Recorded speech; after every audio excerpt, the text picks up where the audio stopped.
Buenos días, apreciados hermanos, amigos que nos ven y nos escuchan a través de este medio.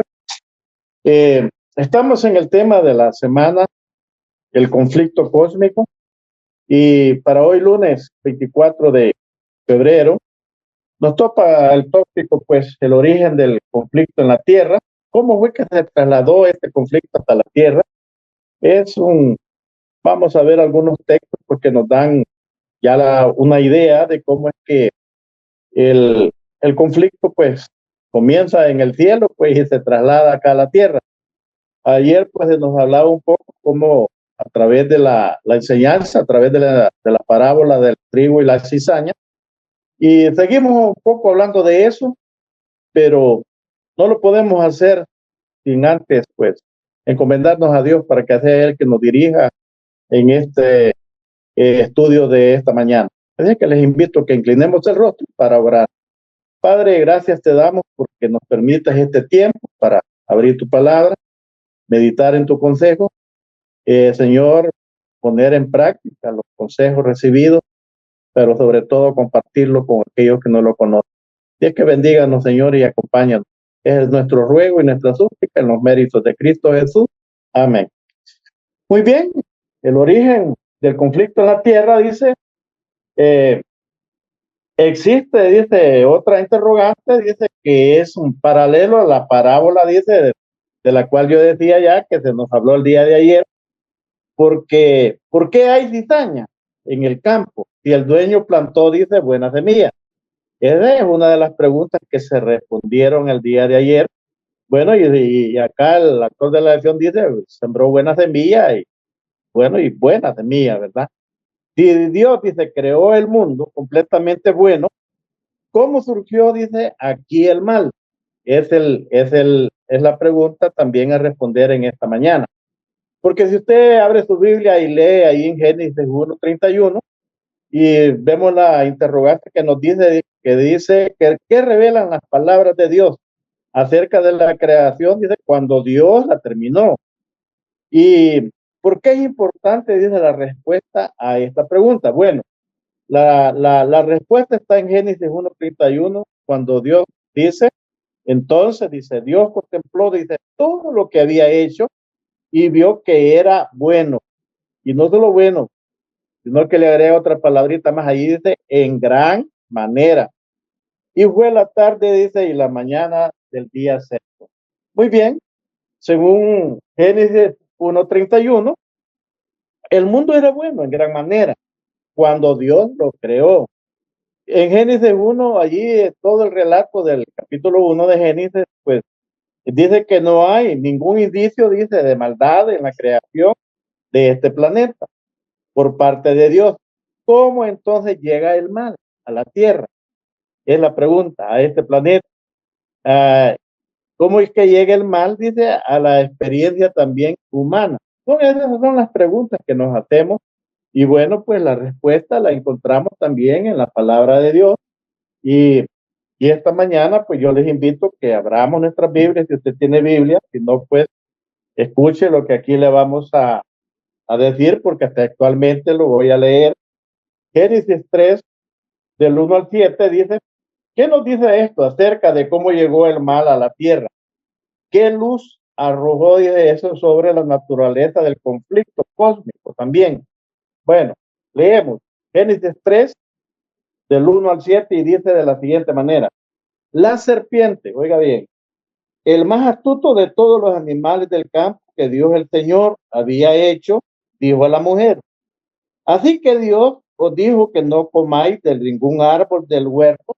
Le había dicho eso el Señor a Eva y a Adán. No. Pero bien, seguimos la lectura y dice, la mujer respondió a la serpiente, del fruto de los árboles del jardín podemos comer, pero del fruto del árbol que está en medio del jardín, Dios dijo, no comáis de él ni lo toquéis para que no muráis. Entonces la serpiente replicó a la mujer, no es cierto, no moriréis, sino que Dios sabe que el día que comáis de él, serán abiertos vuestros ojos y seréis como Dios, conocedores del bien y del mal. Cuando la mujer vio que el árbol era bueno para comer agradable a los ojos y codiciable, dice, para alcanzar sabiduría, tomó de su fruto y comió, y también dio a su esposo, que comió igual de ella. Muy bien, y el versículo 7 nos dice, entonces se abrieron sus ojos y al darse cuenta que estaban desnudos, dice, cosieron hojas de higuera y se las ciñeron. Es lo que dice mi versión. Pero vamos a leer otros textos que también nos dan más luz respecto a cómo es que este conflicto llegó hasta la tierra. Veamos Apocalipsis, vamos a leer otros textos, capítulo 12, y los versículos del 7 al 9, solo son 3 versículos que vamos a leer ahí de Apocalipsis. Y dice la lectura, hubo una gran batalla en el cielo, Miguel y sus ángeles, dice, combatieron al dragón, y el dragón y sus ángeles combatieron. Pero estos, dice, no prevalecieron ni se halló más lugar para ellos en el cielo. Y fue lanzado fuera, dice, el gran dragón, la serpiente antigua, que se llama Diablo, dice, y Satanás, que engaña a todo el mundo. Fue arrojado a la tierra y sus ángeles, dice, fueron arrojados con él. Muy bien, hermanos, es la lectura para este día y creo que más claro, pues no podemos ver que nos quede contestada la pregunta, ¿cómo fue que vino a la tierra, a este conflicto? ¿Cómo fue que vino el pecado? ¿Cómo fue que entró el pecado? Bueno, dice que en este relato, pues, vemos mentiras dichas. Allí lo que vemos es un acto de mentira por parte de la serpiente. Pero la serpiente dice antiguo, la que describe Apocalipsis 12, que dice que el diablo y sus ángeles fueron arrojados de la serpiente antigua que se llama Diablo y Satanás. Ahí le da todos los nombres, como usted lo quiera poner. Y dice, identifica aquí, dice, como el diablo mismo. Acerca del carácter de Dios, dice, la serpiente primero utiliza, dice, una pregunta para poner, dice, en duda el mandato de Dios que había dado a Adán y a Eva. Casi dice invirtiendo en esta pregunta, dice el orden de lo que Dios había ordenado. ¿Y cómo invierte la pregunta? ¿Qué es lo que le dice el diablo? La serpiente, la más astuta de todos los animales del jardín.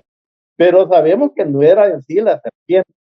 Y valga de paso también, pues que nosotros a través de escritos y dados entendemos y comprendemos bien que la serpiente también dice, no es esa serpiente que hoy conocemos, sino que dice que también la serpiente, aparte de ser la más astuta, era también el animal más hermoso que había en el jardín del Edén.